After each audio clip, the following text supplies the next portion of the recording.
मेरा नाम अंजलि है। मैं दुल्हन के जोड़े में मैं बहुत ज़्यादा सुंदर लग रही थी, मगर मेरी यह सुंदरता उस रात किसी काम न आई थी। मैं बस अपने भारी से लहंगे में दौड़ती चली जा रही थी।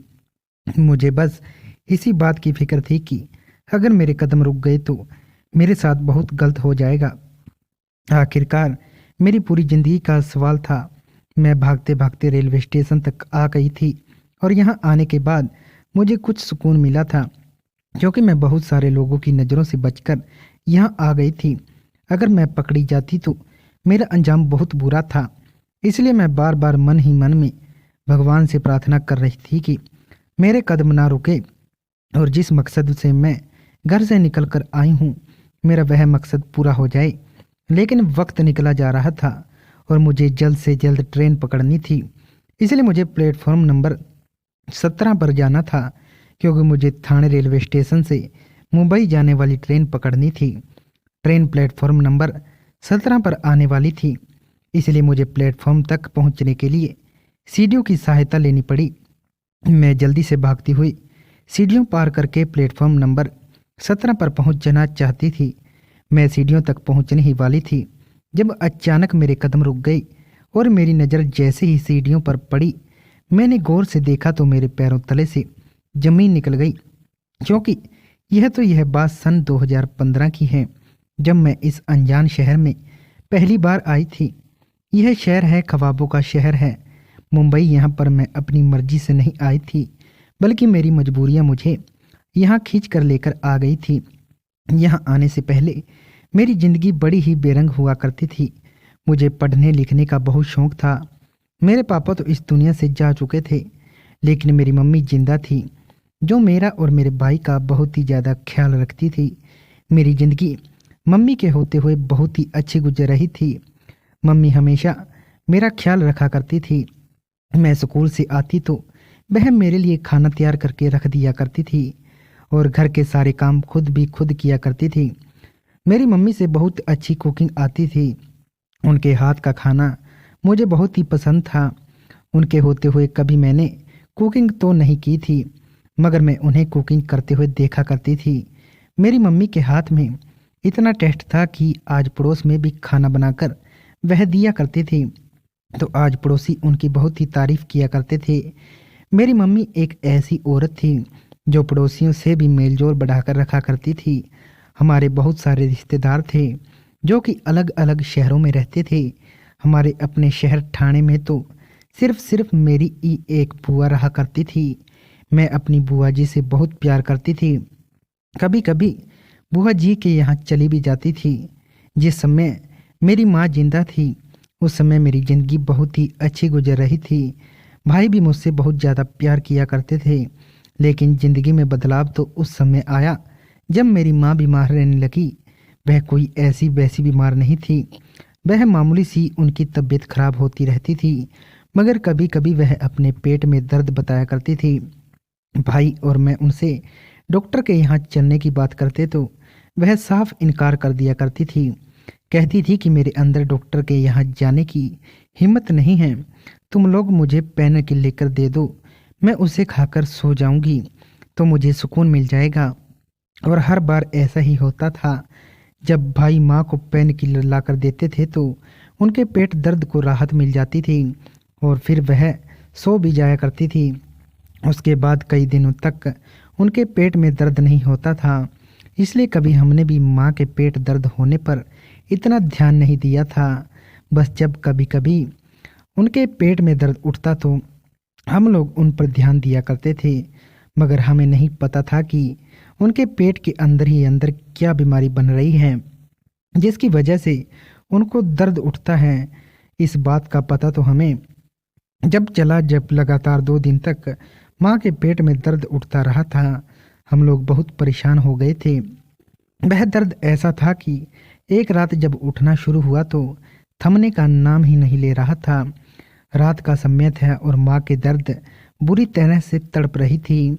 हम लोग भी सोते से उठकर बैठ गए थे और माँ से पूछ रहे थे कि माँ आपको क्या हुआ है। माँ उस अपने बेटे को पकड़कर यही कह रही थी कि मेरे पेट में बहुत तेज दर्द हो रहा था। भाई जल्दी से अपने बिस्तर से उठे और डॉक्टर को बुलाने के लिए चले गए थे। मगर आधी रात का समय था, किसी भी डॉक्टर का क्लिनिक नहीं खुला था। इसलिए भाई मजबूरन माँ को लेकर अस्पताल जाने का बंदोबस्त करने लगे। इतने में वह अपनी बाइक निकाल ही रहे थे कि माँ अचानक जोर से चिल्लाने लगी और रोने लगी और अपने पेट को पकड़कर बुरी तरह से रोने लगी। मैं भी उनको देखकर बहुत डर गई थी। शायद उन्हें बहुत तेज दर्द हो रहा था। मैं माँ को बार बार तसल्ली दे रही थी। कभी उनका पेट सहला तो कभी उनके लिए गर्म पानी लेकर आती।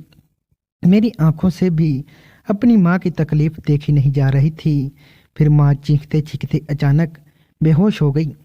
उस समय मेरी भी जोरदार चीख निकल गई थी।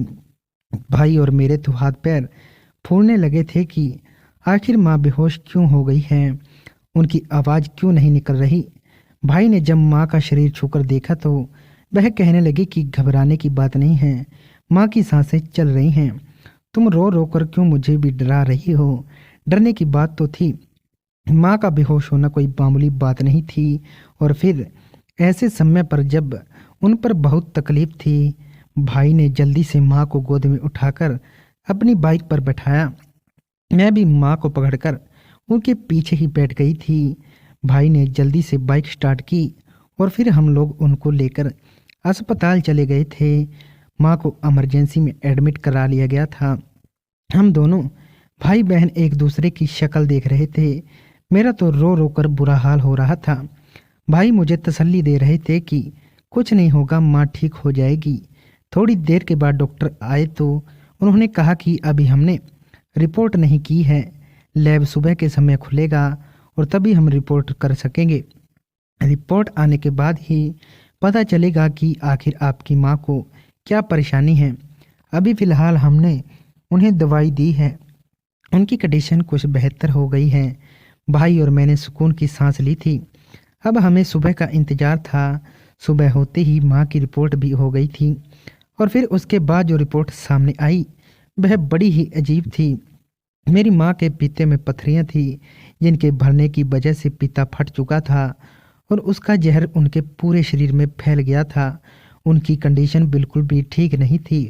डॉक्टर अपनी तरफ से उनका इलाज करने की पूरी कोशिश कर रहे थे, मगर इलाज के दौरान मेरी माँ दम तोड़ गई और फिर हम दोनों भाई बहन के सर से माँ और पिता दोनों का ही साया उठ गया था। हम दोनों अनाथ हो चुके थे। मेरा तो रो रो कर बुरा हाल था, जबकि भाई ने अपनी सांस पी लिए थे। वह अंदर ही अंदर रो रहे थे। वो मेरे सामने रोकर अपनी बेबसी जाहिर नहीं करना चाहते थे। उनका कहना था कि अगर मैं भी रोने लगा तो मेरी बहन को हिम्मत कौन देगा। उन्होंने मुझसे वादा किया था कि वह सारी ज़िंदगी मेरा ख्याल रखेंगे, बिल्कुल इसी तरह से जैसे माँ ने मेरा ख्याल रखा था। वो मेरी माँ भी बनकर दिखाएंगे। और मेरे पिता भी। कहने को तो मैं अच्छी खासी बड़ी थी, मगर अपने माता पिता के लिए तो हर औलाद बच्चे समान ही रहती है। माँ के चले जाने के बाद घर पूरी तरह से सुना हो गया था। शायद मैया जल्दी ही ऑफिस से घर आ जाते थे, क्योंकि उन्हें मेरी फिक्र हुआ करती थी। मैं अब घर में अकेली रहने लगी थी। मैं सारा दिन माँ को याद करके रोती रहती थी। उनकी कमी मुझे बहुत ही ज़्यादा परेशान करती थी, इसलिए मैं घर का कोई काम नहीं कर पा रही थी। कई दिनों तक मैंने अपने आप को कमरे तक ही सीमित रखा था। समय बाजार का खाना लेकर आ जाते थे, मगर अब ऐसा कितने दिनों तक चल सकता था। इसलिए मैंने माँ की मौत पर सब्र किया और धीरे धीरे घर के सारे कामकाज करने लगी थी। मैं माँ के सामने घर के सारे काम किया करती थी, मगर कभी मैंने खाना नहीं बनाया था। लेकिन अब माँ के जाने के बाद तो भाई कब तक बाजार से खाना ला सकते थे। इसलिए मैंने अब किचन में जाना शुरू कर दिया था और अपने हाथों से खाना भी बनाने लगी थी। मैं भले ही खाना बनाना नहीं जानती थी, लेकिन मैंने कई बार अपनी माँ को खाना बनाते हुए देखा था, इसलिए मैंने उसी तरीके से खाना बनाना शुरू किया। पहली बार ही जब मैंने दाल चावल, दही का रायता और मूंग दाल का हलवा बनाया तो वह बहुत ही टेस्टी बना था। भाई ने मेरे हाथ के बने खाने की बहुत तारीफ की थी। उन्होंने कहा था कि तुमने पहली बार में ही खाना बनाया है और वह भी इतना अच्छा। मुझे तो यकीन नहीं आ रहा था कि तुम माँ की तरह कुकिंग करने लगी हो। आज अगर माँ जिंदा होती तो बहुत खुश होती। भाई ने जितनी तारीफ की थी उस हिसाब से तो मुझे ऐसा लगता था जैसे मैं पहले भी कई बार कुकिंग कर चुकी हूँ।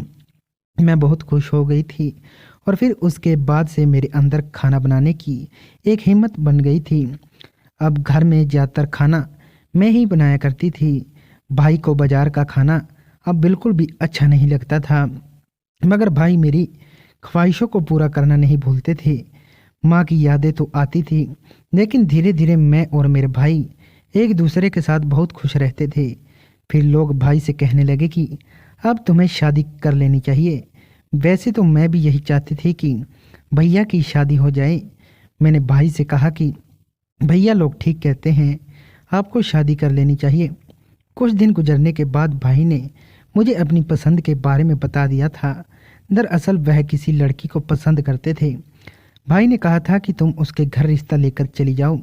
इस तरह मैं अपनी होने वाली भाभी के यहाँ रिश्ता लेकर चली गई थी। मेरे भाई देखने के अच्छे थे और हमारे घर में किसी चीज़ की कोई कमी नहीं थी, इसलिए लड़की वाले भी इस रिश्ते से फौरन ही तैयार हो गए थे।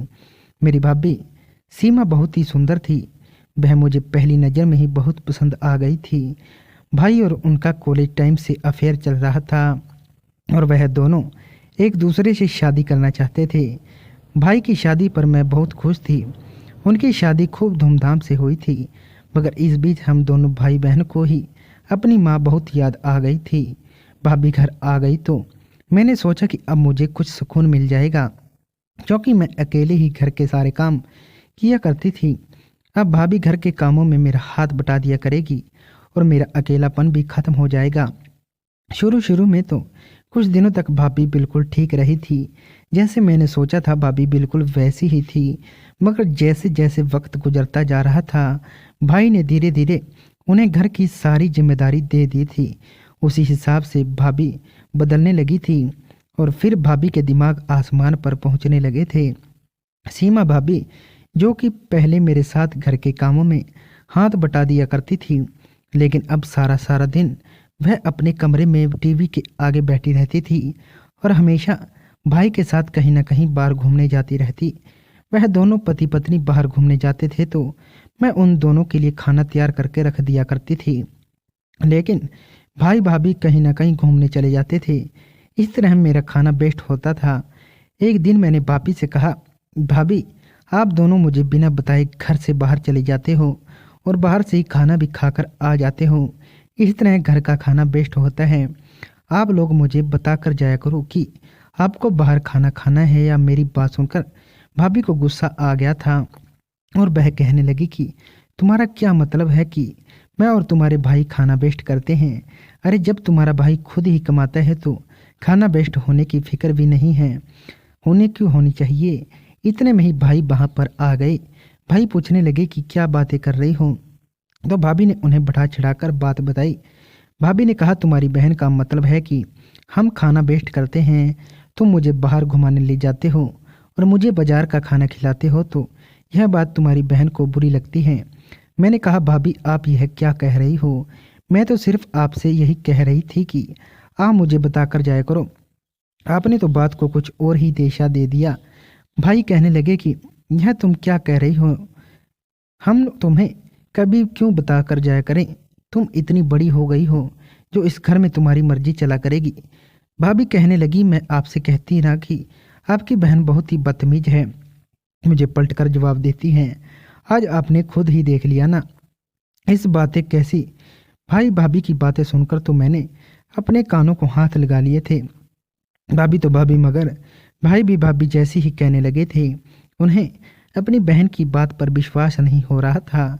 भाभी की बातों से ऐसा लग रहा था जैसे वह काफ़ी समय से भाई को मेरे खिलाफ भड़का रही हैं, क्योंकि आज उनकी बातों से मुझे इतना तो अंदाजा हो ही गया था। भाभी घर में बिल्कुल मालिकों की तरह रहने लगी थी। घर के सारे काम मुझे ही करने पड़ते थे। जिस दिन से भी हमारे घर में आई थी, भाई मुझ पर किसी तरह का कोई ध्यान नहीं दिया करते थे। ना उन्हें इस बात की परवाह थी कि कुछ मेरी भी जरूरत है, मुझे पैसों की भी जरूरत होती थी।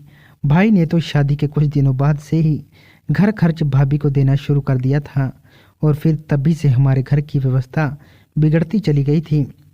भाभी का जो मन करता वैसा वैसे ही किया करती थी। हमारे घर की खामोशी से सहन कर रही थी। भाई ने भाभी को हर चीज की परमिशन दी हुई थी। घर की हर छोटे से बड़े काम तक की जिम्मेदारी मुझ पर आ गई थी। भाभी को अब किसी बात से कोई भी मतलब नहीं था। मेरी तो अगर तबीयत खराब भी होती तो भाई भाभी को कोई परवाह नहीं होती थी। वह दोनों तो अपनी ही दुनिया में मगन रहते थे। कई कई दिन तक भाई भाई भी घर से बाहर घूमने के लिए जाते रहते और इस दौरान भी मैं घर में अकेली होती थी। उन्हें इस बात की परवाह नहीं थी कि उनकी जवान बहन घर में अकेली है। रात के समय अकेली होती हो तो मैं बुआ जी के घर चली जाती थी। एक दिन मैंने बुआ जी को भाई और भाभी की सारी हरकतों के बारे में बता दिया था। बुआ जी को बहुत गुस्सा आया था। वो उसी समय भाई से सवाल करने के लिए आ गई थी कि तुम शायद अपनी पत्नी के आ जाने से बहन की जिम्मेदारियों को भूल गए हो। बुआ जी जब घर आई तो उन्होंने भाई से भाभी को डांट लगाई थी। भाई ने कहा था कि तुम शादी से पहले तो ऐसी नहीं थे, मगर इस लड़की ने तुम्हें अपने जैसा कर दिया। क्योंकि बुआ जी को भाभी पहले से ही पसंद नहीं थी, यही कारण था कि वह भाई भाभी की शादी में भी शामिल नहीं हुई थी। बुआ जी बेटी मेरे भाई की पत्नी बने, मगर भाई को तो भाभी पसंद थी, इसलिए उनकी शादी कहीं और कैसे हो सकती थी। भाई ने तो उसी समय बुआ जी से माफ़ी मांग ली थी और उनको यकीन दिलाया था कि वह मेरा बहुत ख्याल रखेंगी। पर उनके जाने के बाद भैया और भाभी दोनों ने ही मिलकर मुझे खूब डांट लगाई थी। भाभी कहने लगी कि रिश्तेदारों के यहाँ जाकर